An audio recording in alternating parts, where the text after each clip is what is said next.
Kebetulan dari polisi itu kan, Polda itu kan bilang memfabrikasi barang sesuatu bukti. yang tidak apa. Dan sekarang yang aslinya mana? Oke, kita tunjukin itu. Nggak pernah ada. Oke, kita ke Pak Ito dulu sekarang untuk mendudukkan kasus ini. Pak Ito, Anda kalau mengamati proses kasus ini sampai kemudian akhirnya kemarin ditetapkan sebagai tersangka, ada 2 klaster, apa catatan penting Anda? Yang pertama, Mbak, saya kan sekarang kebetulan ditunjuk sebagai penasihat ahli Kapolri. Di mana di tempat kita ini banyak sekali para ahli-ahli hukum yang bukan anggota Polri ya, pakar-pakar hukum. Kemudian kedua, kita melihat ini kan masalah hukum, sehingga kalau dalam masalah hukum, tujuan hukum kan harus ada kepastian, keadilan dan kemanfaatan. Sehingga disinilah saat inilah waktunya kita untuk menunjukkan kepastian. Tapi kepastian ini kan masih diuji. Kalau dalam sistem peradilan pidana, itu adalah polisi hanya sebagai penyidik. Jadi tidak mungkin kalau ada orang bilang, polisi harus mengatakan bahwa objek daripada hukum ini itulah asli atau palsu. Nah, itu nanti akan dalam proses peradilan. Sebelum itu tentunya kita juga akan disaring di JPU. JPU juga akan lihat apakah kasus ini patut untuk diteruskan untuk menjadi satu proses atau kasus yang diajukan ke peradilan atau tidak. Jadi sebetulnya kewenangan polisi di sini juga sangat terbatas. Mengapa demikian lama? Saya diskusi dengan adik-adik. Polisi ini kan harus profesional, harus presisi, kata Pak Kapolri. Sehingga mereka sangat hati-hati untuk menetapkan Mas Rosyo sebagai tersangka.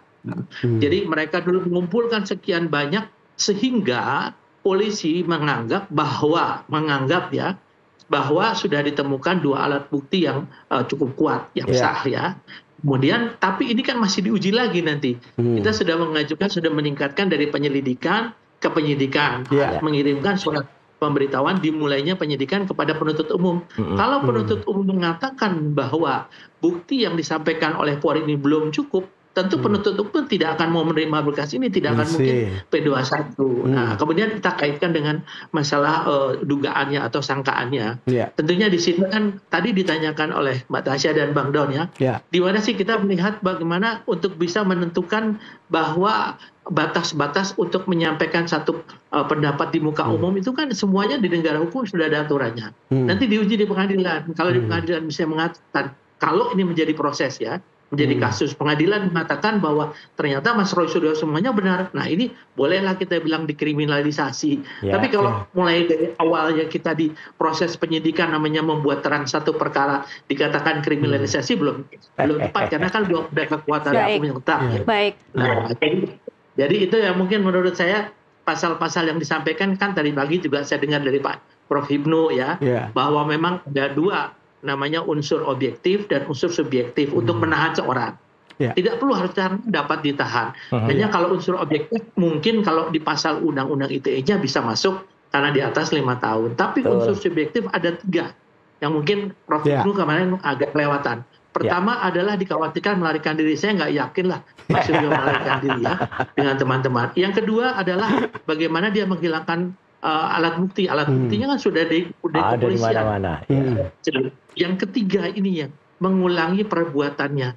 Kalau misalnya yang dituduhkan adalah mencemarkan nama baik dengan menggunakan media sosial, ini kan sudah masuk dalam status tersangka. Saya khawatir nanti di sini dianggap bahwa Mas Roy Suryo dengan teman-teman itu mengulangi perbuatannya sehingga ada unsur bagi penyidik untuk mengamankan. Ini saja menurut saya dari pandangan hukum. Jenderal itu saya mau tanya dulu satu lagi, Tas. Saya juga tidak ada kaitan dengan Pak Jokowi. Saya bicara sebagai orang hukum. Pertanyaan saya, Jenderal Ito, ini ada kasus kertas palsu apa asli? Ini kan soal ijazah. Tapi di sisi lain ada fitnah, kira-kira begitu kan? Ada fitnah, ada pelanggaran undang-undang ITE. Ini 2 hal yang bisa dipisah atau harus menyatu begitu misalnya? Kalau dilihat di sini kan ada satu sebab, ada akibat ya Bang. Karena sebabnya itu karena dia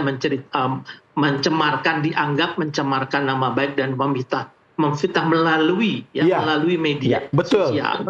Otomatis yang dikenakan adalah undang-undang ITE, tapi tidak terkait dengan masalah pokoknya. Tidak terkait dengan masalah pokok bisa? Ya, saya kira itu kan masalah ijazah palsu mungkin. Ya. Kan orang katakan tadi betul sekali yang dibilang Bang Don, yang menentukan ijazah itu asli atau palsu itu siapa? Tentunya kalau misalnya pabrik mengeluarkan produknya dianggap palsu. Itu yang kita persalah. Siapa? Kan pabriknya ya. Nah, sekarang UGM harusnya UGM menuntut ya. Tapi kemudian sini misalnya Mas Rosulio masih mempunyai hak dengan ditetapkan sebagai tersangka. Ya, saya kira Mas Suryo punya hak yaitu dia mengajukan pra peradilan. Kalau di dalam pra peradilan itu kan menyangkut masalah formal, bukan masalah materi. Ternyata Mas Rosulio dikatakan bahwa tidak cukup unsur dikatakan bahwa Mas Rosulio CS adalah sebagai tersangka, yaitu bisa boleh dikatakan kriminalisasi atau apa silakan. Nanti dalam pra peradilan inilah yang mungkin akan menentukan apakah argumentasi hukum atau bukti-bukti yang dikumpulkan oleh kepolisian ini sudah memenuhi syarat untuk diajukan dalam satu proses pidana atau tidak. Nah, saya kira itu yang mungkin Oke, Jenderal. Baik, Pak Ito, tapi kalau ketika Anda tadi mencermati bagaimana peran polisi ingin membuat terang satu kasus, saya ingin pendapat Anda tentang bagaimana kalau kita memotret kasus ini sejak awal. Ada laporan yang masuk ke Bareskrim, ada laporan yang masuk ke Polda, dan kita sebagai publik dan media mengamati bagaimana ketidaksinkronan antara laporan yang masuk ke Bareskrim dan Polda. Menurut Anda, bagaimana seharusnya kemudian kita memaknai laporan yang satu dibilang ijazahnya sudah dinyatakan asli, tetapi kemudian di Polda ini dijadikan tersangka. Seperti apa, Pak Ito? Gini Mbak, ini sederhana sekali pemikirannya. Polda tidak akan mungkin bisa memproses karena yang jadi objeknya adalah ijazah palsu. Nah, kemudian di Bareskrim dilaporkan ada namanya ijazah palsu. Menurut keterangan, saya tidak tahu karena waktu itu juga saya kan tidak lihat sendiri. Pak Jokowi datang diperiksa menunjukkan ijazahnya. Kemudian dilakukan uji laboratorium. Ya, uji laboratorium ini punya konsekuensi hukum kalau sampai dengan itu dilakukan manipulasi. Dinyatakan bahwa ijazah itu ternyata identik dan otentik. Hanya dua yang dikatakan tidak bisa mengatakan ijazah asli atau kemudian dipanggillah namanya dari UGM. Dia menceritakan, dilihat segala macam proses, nah sehingga dari sana penyelidik menyatakan bahwa ijazah ini adalah identik dan otentik ya, dalam arti kata memang kalau mengatakan nanti palsu atau ini di pengadilan. Setelah itu barulah di Polda itu bisa masuk, bisa diproses. Kalau namanya waktu itu di Bareskrim dinyatakan bahwa ijazahnya tidak identik, tidak otentik, ya, maka tentunya Polda tidak bisa meneruskan, sehingga kadang-kadang orang berpikir tidak bisa dua kasus yang dilaporkan yang saling berkaitan. Ini kemudian dianggap bahwa Polda tidak melakukan. Polda menunggu setelah ada dari Bareskrim, maka itu dijadikanlah salah satu alat bukti ya, salah satu alat bukti yang nanti akan diuji di pengadilan. Kalau dikatakan Mas Rosulio yang contohnya itu beliau palsu, itu 100% karena yang pakai Mas Rosulio kan dari screenshot. Ya pasti 100% itu pasti palsu, kecuali kalau itu memang yang dimiliki oleh Pak Jokowi saat ini. Jadi saya kira inilah yang membuat mengapa polisi harus hati-hati, Mbak. Ada lagi kasus di Sleman, yaitu tentang dua orang itu Pak Bambang CS ya. Tentunya kita juga harus menunggu juga di sana. Sementara di sana belum putus keputusan hakimnya, kita sudah bergerak, nggak bisa. Kita harus menunggu. Ini yang mungkin bagi masyarakat menganggap bahwa polisi ini lambat atau lama. Tapi sebenarnya masalah hukum kan kita harus menghormati hak asasinya Mas Rosulio CS ya. Harus menghormati hak asasinya Pak Jokowi. Tentunya polisi juga tidak ingin di sini dianggap memihak ya. Nah, sekarang dengan adanya criminal justice system di mana polisi hanya sebagai penyidik, maka tentunya kita menunggu secara penuntut umum. Kalau nanti dianggap penuntut umum sudah mencukupi unsur pidananya, nah nanti gantian, jangan polisi lagi yang diobok-obok.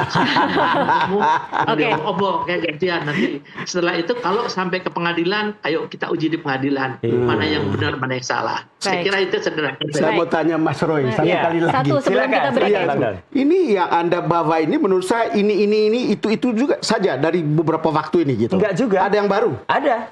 Termasuk yang kami dapatkan terakhir dari KPU. Ya, dan ternyata yang dari KPU itu sama dengan yang kami teliti secara proporsional, secara dimensi. Artinya apa? Yang kami teliti kemudian saya lakukan ini, misalnya teknik namanya luminance gradient. Saya khawatir ahli dalam tanda kutip yang diajukan itu tidak mengerti penggunaan software ini. Karena apa? Karena di sini jelas betul nampak bahwa pas fotonya itu tidak terlintas pada capnya. Dan jelas banget ini adalah hasil ilmiah. Ini teknis, bukan hanya dilihat dengan mata saja. Kan mereka tuh hanya melihat dengan mata, oh itu ada lintasannya. Ini adalah ilmiah, jelas betul gitu. Dan sekali lagi, saya menghormati ya pendapatnya Pak Ito.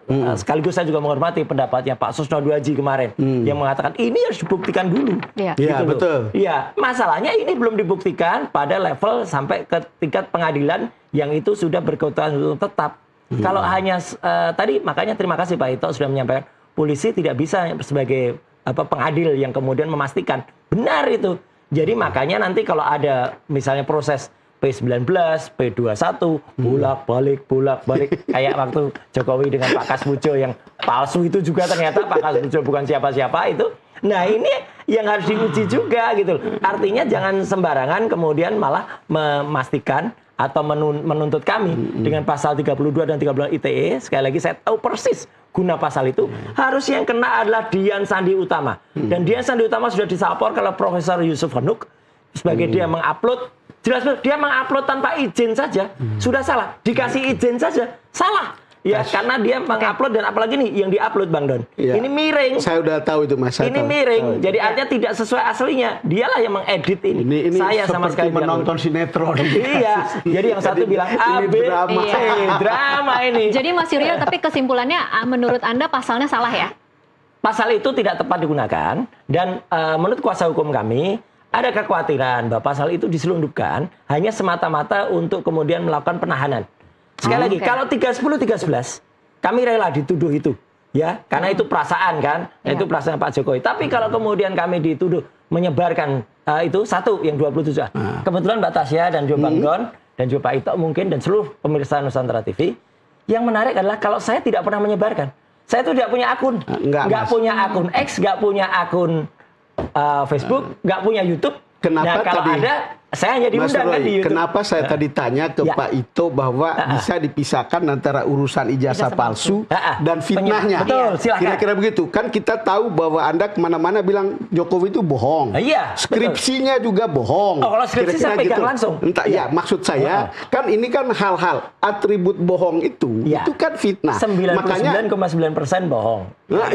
Bahkan 99,99% bohong. Yes. Hal yang kemudian sebetulnya untuk orang seperti saya pasti masih debatable. Silakan. Makanya saya bertanya, kalau fitnahnya bisa terpisah dari urusan ijazah asli atau palsu. Gitu dari Pak Ito bilang. Setuju. Kalau Anda mestinya siap untuk diperiksa sebagai melakukan fitnah, bukan? Nggak apa-apa. Kalau melakukan fitnah, itu hak dari Pak Jokowi. Sama dengan ketika Pak Yusuf Kalla, itu kemudian meskipun dibawa, itu laporan. Enggak, Pak Yusuf Kalla juga hanya menuntut Sylvester Matutina, yang bahkan sekarang sudah jadi terpidana, dan sekali lagi, itu melarikan diri dan tidak ditahan, ya selama 6 tahun sudah inkrah, itu pun aja beliau hanya menggunakan pasal 310, bukan pasal-pasal yang lain yang ngaco. Gitu. Oke, baik. Kita harus break dulu. Nanti kita akan sambung usai jeda. Pemirsa tetaplah bersama kami. Saya akan menawarkan dulu permen ini ke Bang Don dan Mas Roy supaya kita bisa break dulu. Permen Super. Super Sour Candy meleknya jreng langsung on lagi. Pemirsa tetaplah bersama kami.